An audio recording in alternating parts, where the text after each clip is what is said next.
Deuxième vidéo, toujours pour les étudiants, les étudiantes de l'Institut de formation en soins infirmiers.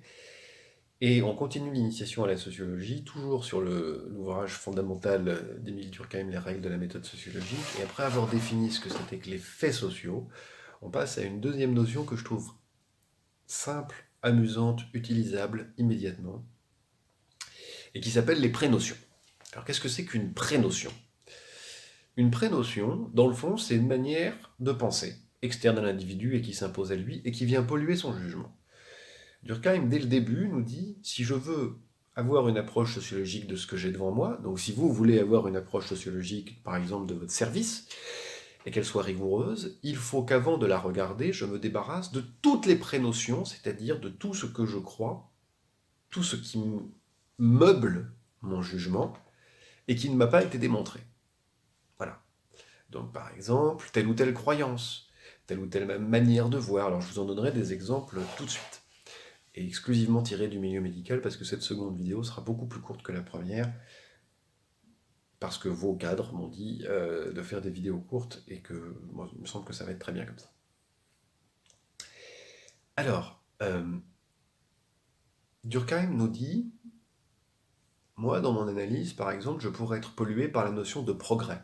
En 1895, tous les collègues sont positivistes, tout le monde croit qu'il existe un progrès, tout le monde pense dans le cadre d'un progrès, qui serait une espèce de mouvement de l'histoire dont l'Occident serait la pointe et la rationalité occidentale l'avant-garde. Seulement moi je suis embêté parce que il n'y a rien qui dans l'étude des sociétés me permet de constater un progrès. Je peux constater un progrès technique, je peux constater un progrès scientifique, mais je ne peux pas constater de progrès dans l'art de faire société. Je ne peux pas dire qu'une société est plus avancée qu'une autre. Je peux dire simplement qu'elle est différente. Si mon enquête, ma recherche concerne effectivement le niveau de socialisation, la qualité sociale d'une société. Bon. Je ne peux pas dire, par exemple, qu'une société est primitive, qu'elle est arriérée, et que donc elle serait moins bonne. Je peux dire qu'elle est effectivement techniquement moins avancée. Je peux dire qu'elle est moins avancée dans telle ou telle maîtrise, de telle ou telle pratique, technique, etc. Voilà. Donc, le progrès est ici une prénotion. Peut-être que ces gens-là savent beaucoup moins bien faire des fusées que nous, mais peut-être que dans leur société, il y a beaucoup moins de crimes, beaucoup moins de folie, et que par ailleurs, si les connaissances ne suivent pas les canons scientifiques que nous établissons, chaque enfant connaît 500 formes de plantes qui réparties dans des familles, etc. Donc, évacuons ce débat, la notion de progrès des sociétés n'est pas démontrée. C'est une prénotion. Alors, voilà, je vais essayer de vous donner des exemples vraiment très très simples, et tous en milieu hospitalier pour le coup, de prénotions. Alors la première, c'était, figurez-vous, en IFSI. En IFSI, où j'avais été chargé de suivre une future cadre étudiante, infirmière, pardonnez-moi, je suis fatigué parce que les journées sont un peu longues en ce moment, mais enfin, j'imagine que c'est rien par rapport au travail des infirmiers et infirmières. Je reprends. J'étais donc tuteur d'un mémoire de futurs cadres infirmières. Et voilà Tipa qu'elle me propose un sujet qui était le suivant. Dans mon équipe,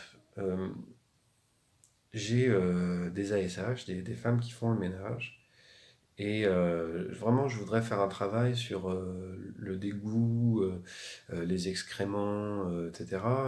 En ce sens que il m'apparaît qu'elles doivent souffrir de leurs conditions, qu'elles doivent souffrir de leur métier, qu'elles doivent souffrir du regard qu'on a sur elles et du fait que voilà, elles ont sans cesse les mains dans des choses sales, dans des tâches basses, etc. etc.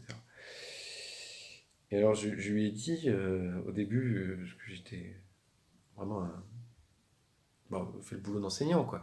Méfiez-vous, méfiez-vous. euh, ne mettez pas dans vos questions vos prénotions. C'est-à-dire, ne leur suggérez pas qu'elles ont un métier infamant, qu'elles ont un métier dégoûtant, qu'elles ont un métier, etc. Laissez-leur à la rigueur le dire si ça leur passe par la tête, mais il se peut que ce soit votre regard sur elles. Et c'est alors que, après une série d'interviews avec des infirmiers, infirmières, médecins et ASH, euh, on s'est aperçu que, notamment entre infirmières et ASH, il y avait comme une espèce d'opposition des représentations. Pour les unes, ce qui était vraiment complètement répugnant, c'était de mettre les mains dans le sang, et pour les autres, ce qui était complètement répugnant, c'était de mettre les mains dans la merde. Et par conséquent, les uns trouvaient que les autres, mais réciproquement, hein, étaient à plaindre parce que vraiment pitoyable, toujours sali, toujours dégoûtant, etc. Parce que finalement, ce qui est sale, c'est une notion culturelle. Et donc là, à cet endroit-là, pensez, celles qui mettent les mains dans les toilettes, ce sont celles voilà, qui ont les tâches les plus basses, les plus viles, les plus avilissantes. C'est un ensemble de prénotions qui viennent polluer l'analyse qu'on peut avoir. Donc dès lors que vous vous occupez d'un groupe et vous commencez à vous dire je pense que ça doit être extrêmement pénible pour ces personnes de faire ci ou de faire ça, prenez le temps de leur poser la question. D'abord, sans polluer vos questions de ces représentations-là. Bien. Alors, deuxième exemple, ah oui, c'est quand même vachement plus dans la joie et dans la bonne humeur que la première vidéo. Deuxième exemple, ça se passe dans un hôpital. Est-ce que je raconte ça? Est-ce que je raconte ça? Ça se passe dans un hôpital, un grand ensemble hospitalier d'une grande métropole française, qui me demande de faire un travail, en gros en vue du développement d'une application de motivation des personnes âgées à la marche. Donc voilà, l'idée c'est ça. On a fait un hackathon, on a eu une super idée avec la gériatre et une chargée de projet. On va monter une affaire pas possible. Et cette affaire-là, c'est quoi? C'est développer une application de l'hôpital où sur la base d'une tablette et de semelles connectées, on pourra suivre, monitorer les personnes âgées et les inciter à marcher plus sur la base de deux éléments. Deux et demi, on pourrait dire. D'abord, leur dire si vous marchez plus, vous vivrez plus longtemps. Deuxièmement, leur dire vous aurez des récompenses, des bons pour aller dans des magasins, on aura des partenariats, etc. Et puis par ailleurs, bon, l'hôpital garde un œil sur vous, ça c'est le ennemi. Et en fait, bon, on les avait prévenus un petit peu, mais dès qu'on a commencé, on s'est opposé, on s'est confronté à un refus très net des personnes âgées de fonctionner comme ça. Pour des tas de raisons. D'abord, la tablette était pas ergonomique, les semelles étaient immettables, et puis de toute façon, il fallait se baisser pour les brancher, parce qu'elles avaient des batteries, il fallait les brancher régulièrement. Tout ça n'allait pas, il a rapidement fallu les abandonner. Et puis sur des choses beaucoup plus profondes, les deux motivations proposées, aller mieux et gagner des sous, étaient totalement insuffisantes. Et là, pour le corps médical, il y a un truc qui est difficile à comprendre à cet endroit-là. De dire à une personne qu'augmenter son espérance de vie en bonne santé n'est pas une motivation suffisante, c'est difficile à comprendre. Parce que on a été élevé dans un cadre théorique où la santé est souhaitable, et puis c'est tout. Et puis c'est tout. Elle est souhaitable, il faut l'atteindre. Et par conséquent, si toute la littérature démontre que marcher plus, ça permet de vivre plus longtemps, mieux, alors il est évident que c'est souhaitable. Or, en réalité, pour la population, ben ça c'est une prénotion. Pas que marcher, ça soit bon pour la santé, mais que parce que marcher est bon pour la santé, alors il faut marcher plus, ça, ce lien-là, il n'est pas du tout évident pour une masse de la population âgée, qui va nous dire par exemple que en fait on marche pas pour s'entretenir, on marche pour aller quelque part, on marche pour aller voir quelqu'un, on marche pour faire des rencontres, on marche sur l'application, les personnes âgées demandaient à pouvoir aller au bridge, à pouvoir jouer à Tinder, enfin des rencontres sexuelles, à avoir des connaissances sur le patrimoine de la ville en question, enfin donc voilà. Ce qui pouvait motiver les personnes âgées, c'était pas du tout en première instance d'aller mieux ou d'avoir des sous. C'était en décalant, en reprenant ce que signifie pour eux marcher. Donc là, vous voyez une prénotion à l'œuvre. J'ai pensé à un programme, je vais proposer à ma population de marcher plus pour aller mieux et avoir des sous. Deux prénotions, marcher mieux, marcher pour être en meilleure santé et Marcher pour avoir des sous sont acceptables et motivants? Non. Bah non, pas du tout. Bon. Bien. Alors, ah oui, oui, oui, oui, oui, oui. Tiens, maintenant je vais être sévère avec moi.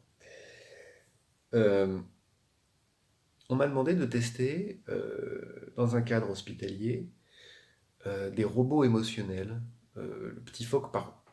Et alors l'idée était de donner à des personnes le petit phoque paro à cajoler, à entretenir, notamment lors des soins douloureux. Et bon, voilà.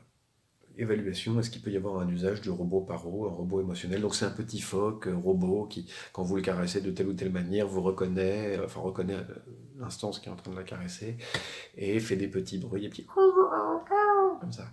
Et il bat des sourcils, enfin c'est magnifique. Le phoque paro. Et ce qui est intéressant, c'est que moi, partant sur cette enquête, je me suis. Donc voilà, j'ai fait un questionnaire très simple pour voir comment ça allait être utilisé, par qui, pourquoi faire. Et puis, je m'étais quand même rajouté des questions sur l'infantilisation. Qu'est-ce que c'est que de donner un robot émotionnel qui ressemble à une grosse peluche à des adultes? Et ben, c'était une prénotion, parce que moi, je trouvais que le robot était infantilisant. Pour certaines personnes, rares, c'était vrai. Pour la plupart, c'était plutôt le contraire. En fait, le robot permettait de redonner la parole aux patients parce qu'il devenait un espace de discussion. Et par conséquent, en réalité, je m'étais gouré, j'étais venu avec une prénotion robot égale infantilisation. Pardon, robot peluche égale infantilisation. Et ben non, en fait, c'était plutôt un objet pour réhabiliter, pour redonner la parole à des personnes qui, la plupart du temps, en étaient privées. Bien. Euh, Est-ce que je vous donne un dernier exemple de prénotion? Hum,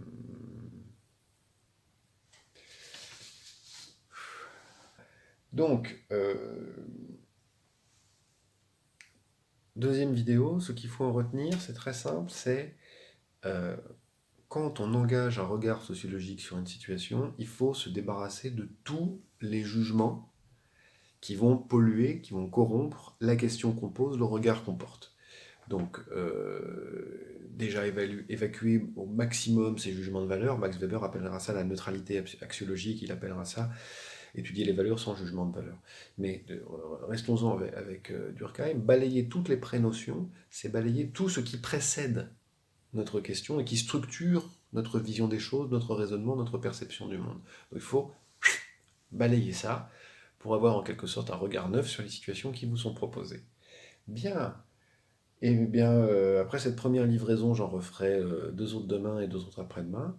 Et puis, d'une certaine manière, notez vos questions quelque part, soit dans les commentaires de la vidéo, soit sur un bout de papier. Et puis, on se retrouvera peut-être fin mars, peut-être plus tard, peut-être début avril, en téléconférence pour pouvoir partager tout ça. Et puis,